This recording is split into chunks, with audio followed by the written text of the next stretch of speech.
Hey, it's Liz with Crafty Queens. We are going to take a styrofoam ball. This is just a smaller one, maybe 2 inches.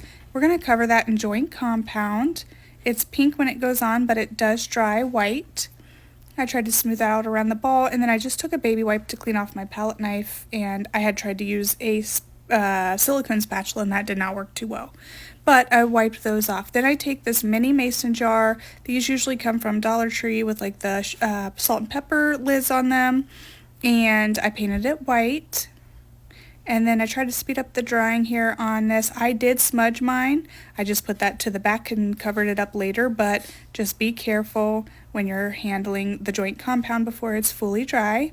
And then I put another layer of white on our little mason jar, and I did do the handle brown. I did a couple layers of brown around the handle, and that's supposed to look like a little snowman arm. So we're going to be building a snowman.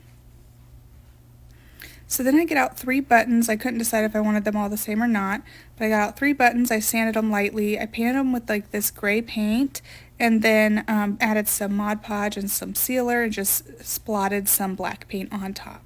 And then I take 2 of these push pins, is what I'm calling those, and I paint them like a deep bluish gray color for the eyes. And then I take 3 of these. We don't end up using them, but I thought I would, and I did them gray and black. That was going to be the mouth, but it just ends up being too big for this size. So I'm touching up the little arm, doing another layer on that. And then I took a piece of a shim and I cut the tip off, and I painted it orange and put some antique wax on it. And then I just put it into the little styrofoam ball through the joint compound. I used blush for the blush, and then I just ended up painting a little mouth on there and some eyebrows, and we do the push pins for the eyes. I took some antique wax so I could start getting this little guy all tied in together and looking like the same little dude.